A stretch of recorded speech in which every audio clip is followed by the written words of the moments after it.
I'm honestly not even sure where to begin. How many important stories have been going on that need to be told? There are phrases that are often passed around like warnings. That there are decades where weeks happen and weeks where decades happen. While it seems prescient for what we've been going through, I think there is a better one for us to paraphrase. We've long since entered a time of monsters. And in this world of monsters, the wounds come in at terminal velocity. In the time since I started even working on this script, it's only gotten worse. Keeping track of every setback is not only tiresome and exceedingly difficult in an era of fascist-captured media, but it's also utterly corrosive to your sanity. It limits the range of thought and actions even more than it already was. How can I justify writing a piece on how preparedness was co-opted by the right, and what this was going to be at first, when millions are about to suffer the consequences of Trump's so-called big, beautiful bill? How many of us are about to lose their health care and die because of it?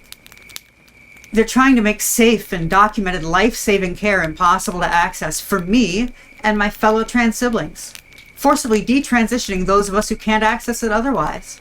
And then there's something they snuck into the bill right before passing it through the House that would effectively neuter the judiciary's ability to respond to the Trump regime's actions. I could adjust the framing to make it all work, but I'd be sacrificing points on the altar of efficiency. So, I sit and begin to write it anyway, as heartfelt as I could. And then, static. Just one thought continually pounding through my head. How can I eat when 14,000 Palestinian children were just starved to death, while Israeli troops and American mercenaries use food aid as a weapon? All while a Trojan horse bill known as the Take It Down Act is signed into law that'll enable every supporter of this genocide the power to force us all to bury our heads in their blood-soaked sand. Recent imagery verified by Al Jazeera shows how Israel made sure that 3 of the 4 distribution centers were set up near Rafah in southern Gaza and only 1 towards central Gaza, but none in the north. Al Jazeera has also obtained images showing the inhumane manner people were squeezed into tiny spaces while queuing for aid. The motive behind the plan, according to critics, is to force people in northern Gaza to move south to obtain food, but once south, they may never be allowed to return to the north. They say Israel is weaponizing hunger and using humanitarian aid to facilitate the ethnic cleansing of Palestinians. The hunger-stricken Gazans say they have no choice. We found people gathering flour off the ground, so we went to this place and found humanitarian aid being distributed. The distributing entity did not ask for identification or anything. They just asked for citizens to take the boxes. It's been over 88 days since the crossings were closed, and we are suffering from severe famine. On Sunday, the executive director of the controversial US-Israeli agency resigned, saying the mission couldn't adhere to humanitarian principles. But despite international opposition and the chaos it has already created on the ground, there is no indication Israel is about to abandon its plan. Then there's you, the audience. How can you justify spending your time watching this? I don't mean to morally scold. I'm not besmirching anyone. I'm simply stressing that there is only 24 hours in a day, and there's a new Holocaust playing out right in front of your eyes. And the people who ignore it now will have always been against it. But we know the truth. I take no joy in having been correct on October 8th, when I declared that the so-called retaliation by the Israeli occupying force would become a genocide. Despite having the misfortune of being correct from the start, my limited bandwidth demands sacrifice. Sometimes that meant I had to turn away, if only for my sanity. In truth, I've missed much since the ceasefire broke down. But now, I could turn away no longer. And as I forced myself to watch, and thought about what must be said, the world didn't stop turning. Nor did the interconnected thread of time and events take a rest. Something shifts, and sometimes that shift demands a response. This is one of those times.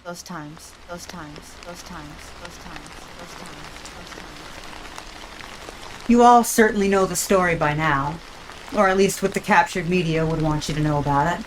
A man, Elias Rodriguez, traveled halfway across the country armed with a 9mm handgun that he had purchased during the height of the pandemic. He had a mission and an event. Whether he knew the exact identity of his targets is unclear.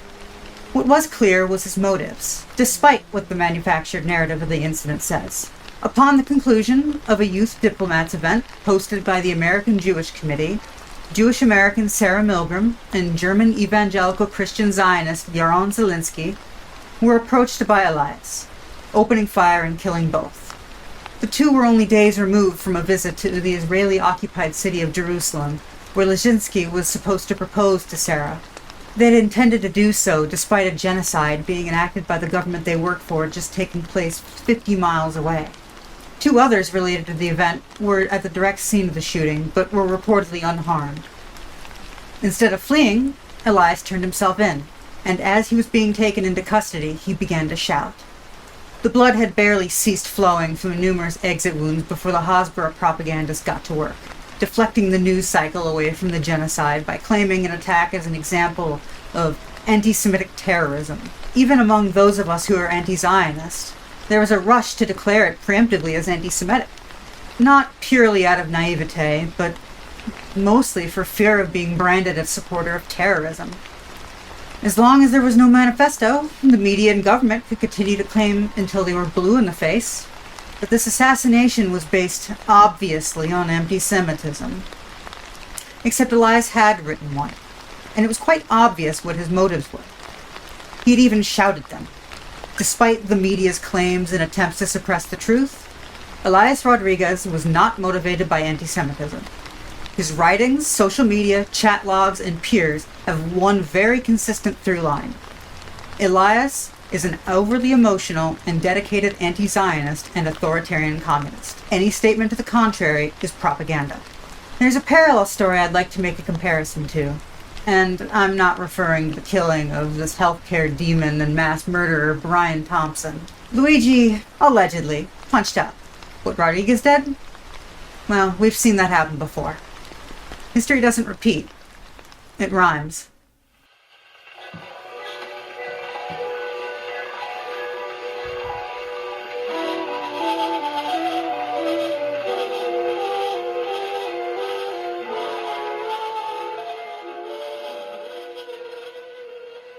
The year was 1938, and Poland had just passed a law revoking the citizenship of anyone who had continually lived outside of the country for the previous 5 years. This decree made a bad situation even worse for one Herschel Gerspan, a Polish Jew born in Germany. 2 years prior, he had entered France illegally, where he would live with his impoverished aunt and uncle to avoid persecution by the Nazis. He would try and fail in that time to secure a legal right to stay in the country. And after a year, he was ordered to leave, despite his German re-entry permits being expired. Rightfully, Herschel refused to comply with the ruling and instead remained in Paris while in hiding from the police. Even if he wanted to leave Poland, he couldn't, as his passport had expired early the following year. He would frequently get into arguments with his caretakers, as they saw him as nothing more than a financial drain, and they wanted him to work, despite his risked safety by doing so. And it was on this backdrop that the poor and emotionally volatile Herschel was made stateless by the Polish government. His family that had remained behind in Hanover, too, suffered the same fate, and as a consequence, they were among the 17,000 Polish Jews living in Germany that were rounded up and deported by the Gestapo.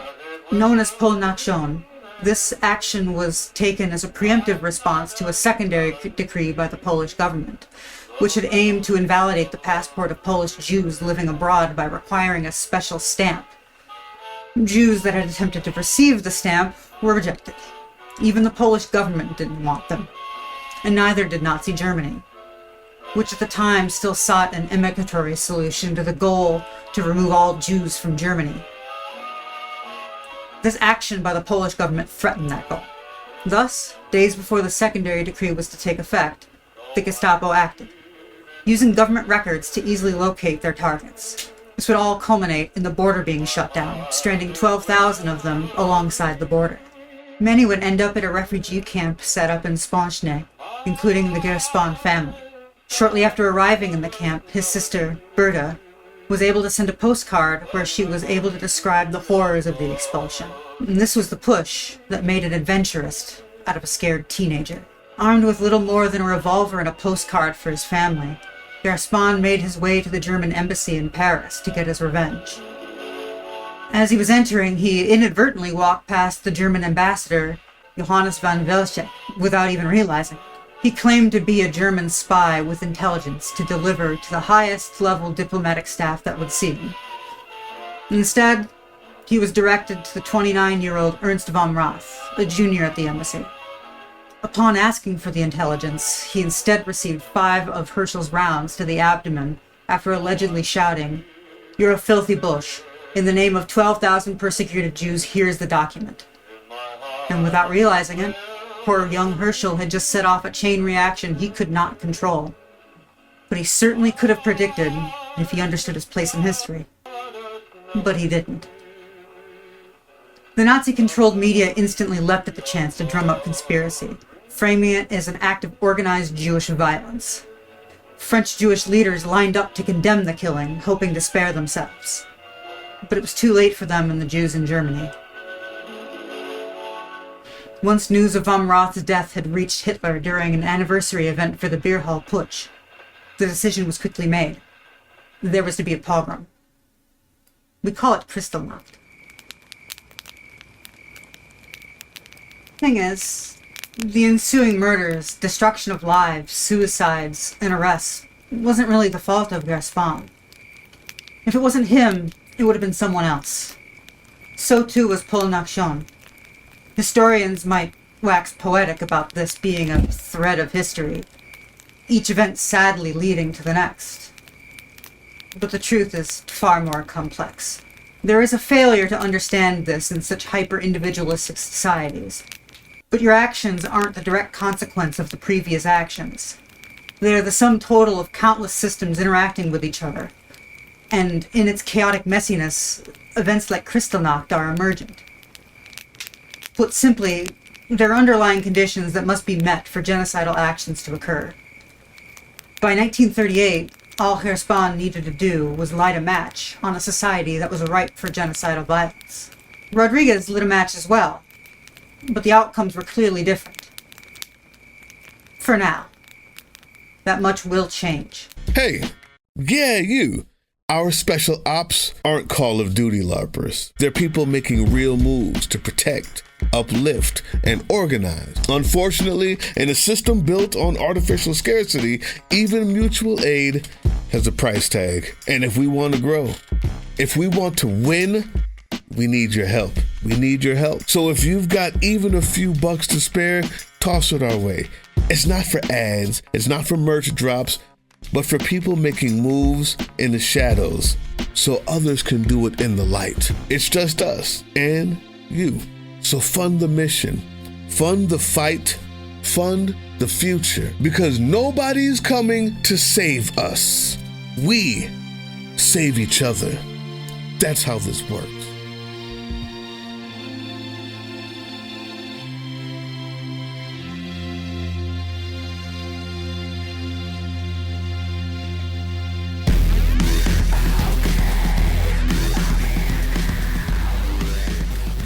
Earlier, I mentioned Trump's big, beautiful bill and the Take It Down Act. Taken in isolation, they're very horrible and destructive.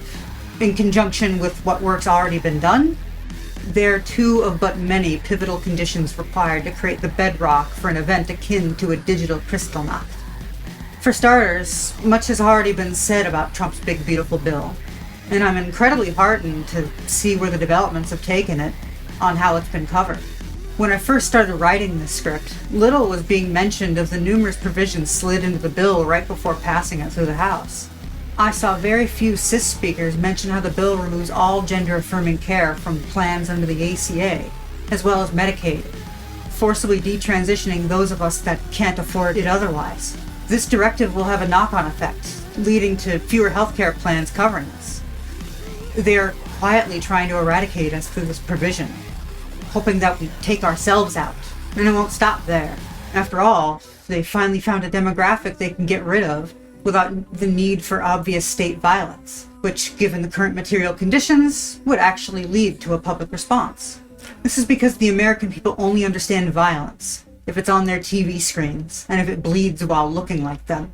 Consider the difference between society's response to Black Lives Matter protests and the Canadian trucker protests versus how the state reacted to both. Obvious police violence against protesters led to a surge in support for the Black Lives Matter movement. Conversely, the 2022 trucker protests weren't shut down through obvious state violence. Instead, they were targeted through finances, freezing people's bank accounts, collecting financial information, and denying financial support to the protesters. Then, they began to slowly whittle away until the majority had left. Those that had remained in the end were arrested, and the bank accounts were unfrozen. They'd successfully broken the back of the protest without needing mass incarceration. But that doesn't mean that people didn't have their lives ruined, even if the protest was dumb. This is what they intend to do with trans people, to break our backs silently, and then criminalize our existence now that they recognize that even many supposedly pro-trans allies won't even lift a damn finger to try and protect us. In fact, plenty will line up to throw us under the bus. Right, Gavin Newsom? Fucking prick.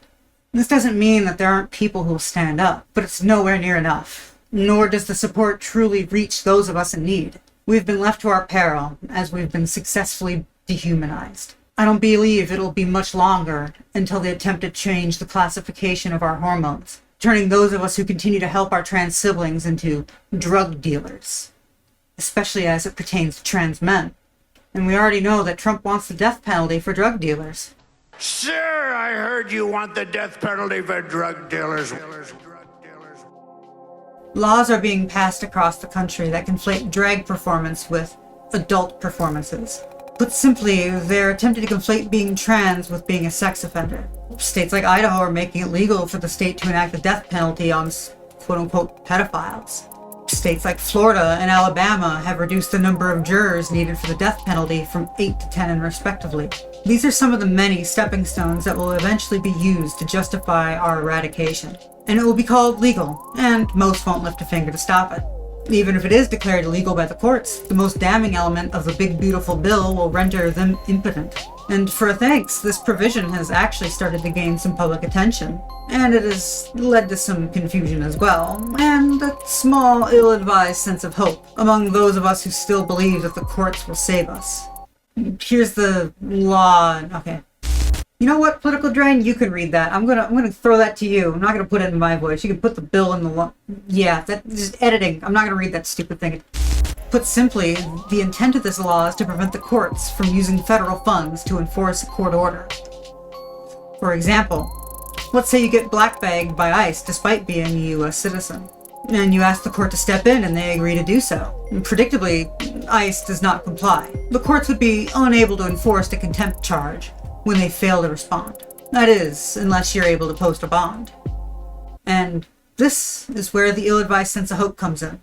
Perhaps the judge could require a small bond posted of, let's say, $1, freeing them to use federal funds to enforce the contempt charges against ICE. This action will get instantly appealed, and will find its way to a captured Supreme Court, where they will likely rule that the bond requirement must be commensurate with the costs incurred by the courts to enforce the contempt charge itself. Once that happens, only the rich will be able to get justice. And you?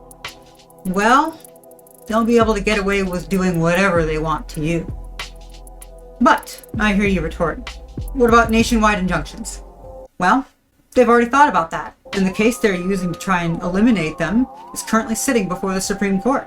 As a consequence to Trump attempting to unilaterally revoke birthright citizenship, federal judges issued nationwide injunctions, stopping the enforcement of this blatantly illegal order on not just those suing the state, but all affected by the order. The regime responded, predictably, by appealing to the Supreme Court. It is looking increasingly likely that nationwide injunctive authority will be stripped or heavily modified from the lower courts, meaning that, in order to get relief, if we take this alongside the provision added in Trump's triple bullshit bill, the only people safe will be those rich enough to sue and put a security bond. Everyone else? It's off to Saqqat or South Sudan with you. These laws and judicial decisions are brick by brick paving the way towards a new Kristallnacht, at a level of a state apparatus, but requires more than legislative permission structure to get away with it. They need to win the culture too, and they're already way ahead on that front. but they need a way to enforce it. One of the ways they intend to manufacture this culture they desperately desire is through the Take It Down Act, which has already been signed into law. On the surface, this law was advertised to the media as a way for people to have non-consensual intimate imagery, NCII, including generative AI content, removed from the internet. This was a false promise. Not only is the language of the law broad enough to permit fraudulent takedown requests of non-NCII content, it doesn't even establish a cohesive enforcement mechanism for online platforms beyond a stipulation that the content must be removed within 48 hours. This means that there's very little you'll be able to do when an image or content of yours is removed, even if it has nothing to do with intimate imagery. As an example, this law could be applied to remove images of a trans person from the internet. It could be used to silence anti-Zionist protests. It could do all these things and more. And given that the enforcement of this act comes through the currently fascist-controlled Federal Trade Commission, I can see a future where a trans woman has their pictures removed for being NCII, and is then arrested for having violated the law by posting their images to begin with. Meanwhile, reporting of this matter could be fraudulently suppressed by an army of fascists, all while blatant lies are amplified. It wouldn't even have to be done by the state. This is cultural enforcement in action. While the law will take time to be fully enforced, we already have a recent test case of how the culture has been already weaponized in the continuing widespread defamation of Hassan Piker. Hassan, no stranger to targeted fraudulent attempts to deplatform him, was recently suspended from Twitch for the public reading of Elias Rodriguez's manifesto, which is something Hassan has done on numerous times for other high-profile assassination attempts and acts of terrorism without any consequence. This is all despite the fact that Twitch TOS forbids the practice to begin with. The thing is, this selective application wasn't because the company is anti-Palestinian. It's because they're afraid of backlash from muddied interests like the ADL, to the likes of Jonathan Greenblatt, who blatantly defamed Hassan right after the assassination live on CNN. People like Ethan Klein, Mudahar, Destiny, and Asmongold, to name a few, have been for many months using their rabid audiences as attack dogs to try and deplatform Hassan over his support for Palestine. By and large, he's been able to fend off the worst aspects of this campaign regardless. That is, except for when he was pulled aside upon returning to the US from a visit to France and questioned for hours over his politics by Customs and Border Protection. And it was during this questioning that he was asked if he had ever interviewed a Houthi. This question is important because it took form from an earlier attempt to remove Hassan from the internet over his interview with Rashid al-Haddad, a Yemeni social media influencer and decidedly not a member of Ansar Allah. Allowed to speak on this. I don't know if he's like actually a part of the groups at all or just like simply a TikToker. You know what I mean? I don't know how to ask that in the best way possible though. Yeah, I feel like you can ask it pretty directly. طيب يعني بقول لك يعني أنا يمني يعني كيمني يعني أنا واقف إلى جانب فلسطين. His answer is a Yemeni who stands with Palestine. What led him to go to one of the ships personally? Like what were some experiences that he had that caused him to want to go? حسن بده يعرف شو هو. والله أنا أحب المغامرات وطبعا هذا كل لأجل فلسطين يعني وإن شاء الله في أشياء بتكون جديدة وأشياء مثيرة أكبر. He says he likes adventures and he is a big supporter of Palestine and he's looking forward to bigger and more exciting things. Well, one, tell him that this community of mostly Americans raised more than $1 million for Palestinian charities. But this didn't stop supporters of the genocide from claiming otherwise in an attempt to punish Hassan for his political beliefs. Put bluntly, the U.S. government attempted to obtain actionable justification for the arrest and disappearance of Hassan Piker through the rampant lies about him on social media. And this is how the Take It Down Act will become more than just a blatant violation of free speech, but a system of cultural suppression. Because once this law is fully in effect, it won't be just a smear campaign going after Hassan, and nor will it just be Hassan. It'll be the law doing so. The same forces that have worked tirelessly to deplatform him will now have legal mechanisms to demand content removed, all without requiring any evidence. There's a direct line here now through mob outrage to a digital erasure. The government just needs to instigate the mob and step back and let the mob do the job. Just like in 1938. Do you see the pattern yet? They are laying down the conditions required for a digital Kristallnacht. I don't mean to be alarmist, but we're far past the time for dancing around the threat we face. Despite it, though, all hope is yet to be lost. While we've already passed the Take It Down Act, we can still resist the passage of Trump's big, beautiful bill, as it is currently being reworked by the Senate, where they will get their own chance to change the bill, and they will. When they make these changes, they'll have to send it back to the House for the consideration before it ever becomes law. But before you get too excited, they don't care about provisions that strip millions from healthcare, or the quiet eradication of my siblings. No. They care about the debt. That's it. All they care about is money. Which is why, when I say resist, using a service like FactZero is much better, as it wastes their resources and forces them to have a physical representation of your demands. But I would hardly call that appropriate resistance to what we're facing. It gets back to the heart of what I asked earlier. How are you using the limited time we have? We've already seen how large-scale targeted protests can make real-world change. BDS and the Tesla takedown movement are great examples of movements that have had real successes. Of course, these protests are simply the bare minimum, though.